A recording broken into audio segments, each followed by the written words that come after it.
ఏమండి ఉప్పు ఉందా? ఉందే. మీకేమో ఉప్పు ఉంది కానీ నాకే వేసుకోవడానికి ఒక చీర కూడా లేదు. ఇదేంది ఇది ఉదయాన్నే గొడవ లాగుతుంది, తీసిచ్చేస్తే పోలా. చీరగా తీసుకో. తీసుకొని ఎక్కడ పెట్టాలి? బీరువా అంతా ఫుల్ అయిపోయింది. దానికే నాకు ఇంకో బీరువా కావాలి. సరే బీరువానేగా తీసిస్తాలే. బీరువా తీసిన నెత్తిన పెడతావా? ఇంట్లో నడవడానికి కూడా స్థలం లేదు. ఇప్పుడు నన్ను ఏం చేయమంటావు? డబుల్ బెడ్రూమ్ ఇల్లు కట్టించండి. సరే ఇల్లేగా కట్టిస్తాలే. ఎక్కడ నా నెత్తిన కట్టిస్తారా? నీ బాధ ఏంటో కొడతావా? ఇల్లు కట్టడానికి స్థలం తీసుకోండి. నీకు స్థలం కావాలా చీర కావాలా? చీరే కావాలి. చీరేగా తీసిస్తా పో. చీర తీసి ఎక్కడ పెడతావు? బీరువా ఫుల్ అయిపోయిందిగా.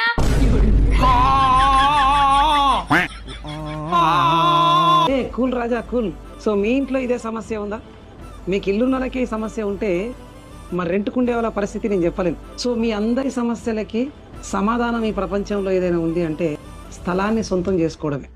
ఒక రీజన్ చెప్పుకొని రియల్ ఎస్టేట్ లేదు, రేట్లు ఎక్కువైనాయి, అక్కడ పోయి ఎవరు ఉంటారు, అసలు మనుషులు ఉండడానికి అవకాశమే లేదు అన్న ఆలోచనతో ఆగిపోవద్దు. ఎందుకంటే మీరు ఇప్పుడున్న ఇల్లు కూడా ఒకప్పుడు అందరూ అలానే అనుకుని ఆగిపోయారు కదా. సో అప్పుడు కొందామంటే దూరం అనిపించే, ఇప్పుడు కొందామంటే భారం అనిపించే. సో ఇలాంటి తప్పు మీరు మళ్ళీ చేయకుండా ఉండాలంటే ఈ రోజే కనీసం 200 గజాల స్థలాన్ని సొంతం చేసుకోండి. భవిష్యత్తులో మీ ఫ్యామిలీ కోసం ఒక మంచి బంగ్లా నిర్మించండి. సో ఇల్లు అంటే కల కాదు, కుటుంబం అంతా కలిసి నిర్మించుకునే భవిష్యత్. Do own A plot today, build your dream home for your family tomorrow. Good luck.